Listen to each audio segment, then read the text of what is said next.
All right, today we're going to be talking about what corners the Houston Texans should look at taking. And for this, we need to keep in mind I am going off the idea that we are just staying where we are in the draft, meaning the three third round picks, the fourth, and so on and so forth. That's just assuming we stay there. All right, so my first corner, Duke Dawson. Duke Dawson is one of my favorite corners in this class. He's given a lot of flack for only being 5'10", which is ridiculous because that's honestly matching up with the NFL average for corners. But Duke Dawson has great footwork. You watch him press, he's going to connect with his jam almost every time. He's got great football IQ with great instincts to go with it. And he's shown through his college career that he's an NFL corner.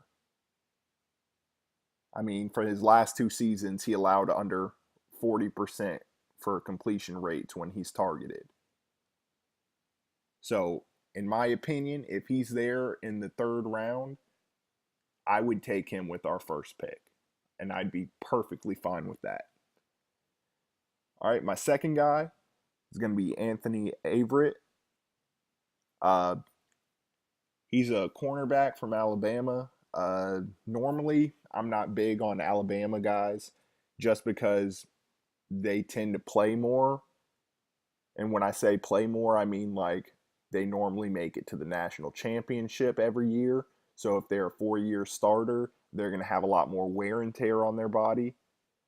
But Anthony Averett, I think, would be an exception to this, just along the lines that at the very worst, you're getting a really good special teamer and a situational corner. I mean, Averett, through his entire college career, was an above average man to man press corner. He plays from whistle to whistle, meaning once that ball is snapped, he's going to play until they stop the play. He he's able to keep up with elite deep threats. I believe in high school he was a 100-meter champion for track, so he's not going to get burned very easily. Then we're going to look at the fact that he has shown that he can recover if he gets beat early on. For example, if they get the advantage on a slant route right out the gate, he's not going to be screwed from then on out. So, showing he's a really good athlete with good football knowledge and instincts.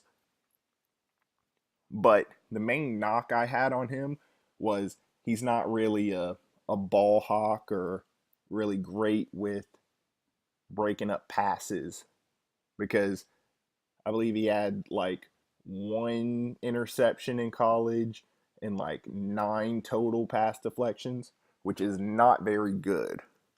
But I think he'll be a solid corner at least at the next level. All right, then my third, Jair Alexander. Now, he's the least likely to be there in the third round, but it's not impossible for him to fall that far. He is one of the top 5 corners in this draft, but with all the talent in other positions, I could see him slipping down to late second, early third, and we end up going for him. Now, with him, he's good at communicating with his teammates on the field, so you're getting somebody who can be a verbal leader for your defense. He's got great instincts. He's a really good man corner, but is a tad better in zone than he is man. So he's going to be good regardless, but scheme fit wise, I think he'd fit better. But the knocks on him is he's not really that good in the red zone. He allowed a lot of scores when playing in the red zone. And then also, he doesn't always get the ball, or not the ball, he doesn't always get his head around when he's looking at the receiver to try and find where the football's at, which has been an issue for guys like Kareem Jackson and Kevin Johnson. So that'll be something he'll have to work on. But regardless, I would instantly take him in the third round. And then for my last guy, it's a guy who I think is slept on a good bit. I think he'll be a pretty good corner in the NFL, at least above average. And it's Greg Stroman. Now, Greg Stroman, his comparison a lot of people put with his name is Kevin Johnson. And as Texans fans, I know people aren't going to like that because Kevin Johnson has been injured and inconsistent with his play or just playing plain bad. But Stroman is only similar to him when it comes to his build. Stroman has slender legs like Kevin Johnson does. He's not small from the waist up, but he's not like jacked either. But Stroman is a fantastic press man-to-man corner. Fantastic. He's got some things he needs to work on in zone, but he's also not completely screwed when it comes to zone coverage. So he can honestly be plugged in as like a fourth corner his rookie year while he's learning zones, techniques, and things like that.